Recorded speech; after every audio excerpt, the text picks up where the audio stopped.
कहानी है धनपुर से।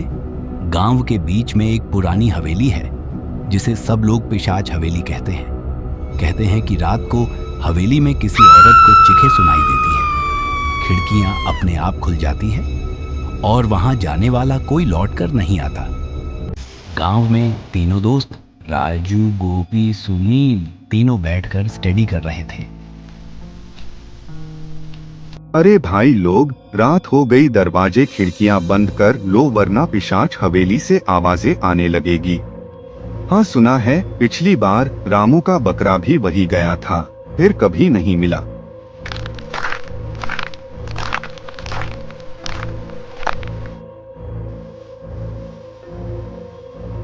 बस करो यार, ये सब अंधविश्वास है। मैं जाकर देखूंगा आखिर हवेली में है क्या। हे राजू, बादल बादल हो गया है क्या? हम लोगों को मरना है क्या? अरे यार गोपी, चलो टेंशन मत लो यार, अगर डरपोक निकला तो मजाक उड़ाएंगे। गांव का एक नौजवान रामू बहादुरी दिखाने के लिए कसम खाता है कि वो हवेली का सच पता लगाएगा। पहली रात हवेली में राजू अपने दोस्तों गोपी और सुनील को लेकर हवेली जाता है।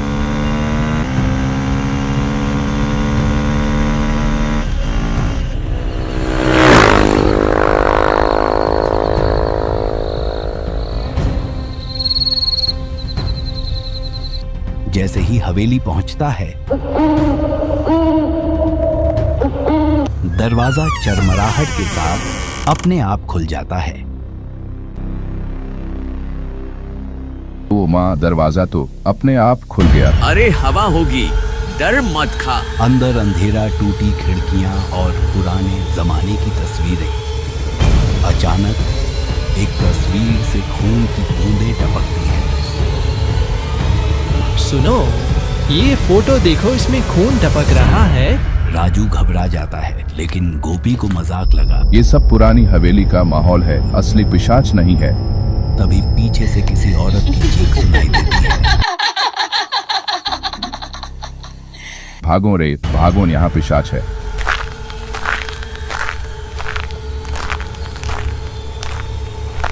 दोस्त भाग जाते हैं, लेकिन राजू रुकता है।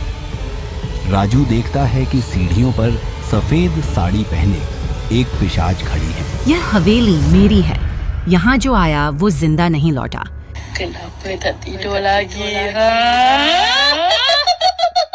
तो तू कौन है? मैं कमला, पिशाच हूँ। राजू डर कर भागता है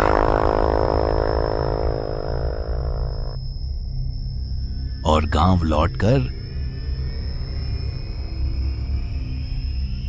सबको बताता है। गांव वाले पहले हंसते हैं, पर उसकी हालत देखकर डर जाते हैं।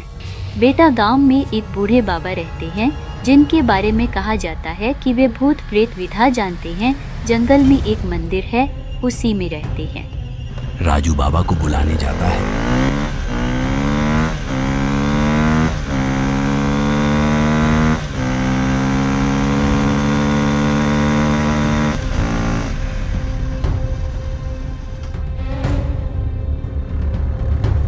और वही बाबा मंदिर में बैठकर तपस्या कर रहे थे। राजू पहुंचता है और बाबा को पूरी बात बताता है।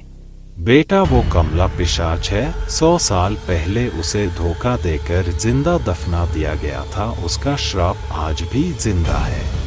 बाबा तो क्या, वो हमें मार डालेगी।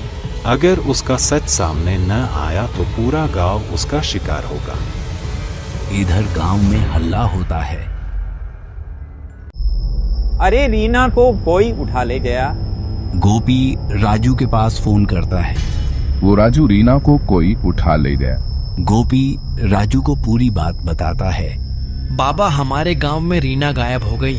बाबा समझ गए, वहीं पिशाच है। चलो हवेली में जल्दी चलो वरना देर न हो जाए।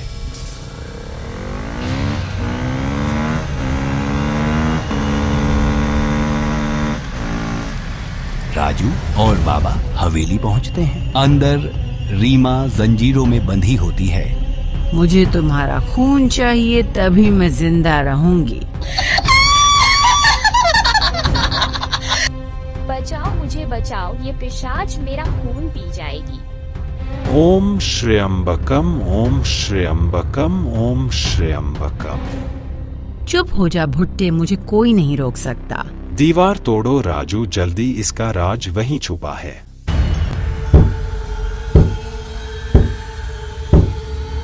राजू दीवार को जैसे ही तोड़ते ही अंदर कंकाल और खत मिलता है। राजू खत को पढ़ता है। कमला को ठाकुर ने धोखा देकर जिंदा दफना दिया था, इसलिए उसकी आत्मा बदला लेने को पिशाच बन गई। हाँ, मुझे इंसाफ चाहिए, मैं किसी को नहीं छोड़ूंगी। कमला जैसे हमला करती है, राजू जल्दी से कंकाल में आग लगा देता है। तेरा श्राप आज से खत्म होगा चुड़ैल। इधर कमला के शरीर में आग लग जाती है।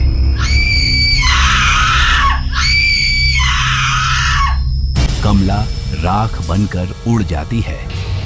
हवेली हिलती है और धीरे धीरे शांत हो जाता है।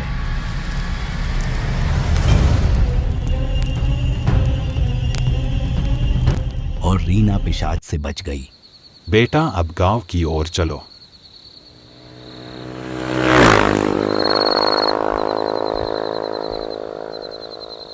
अगर हमारी स्टोरी अच्छी लगी प्लीज लाइक एंड सब्सक्राइब कर देना।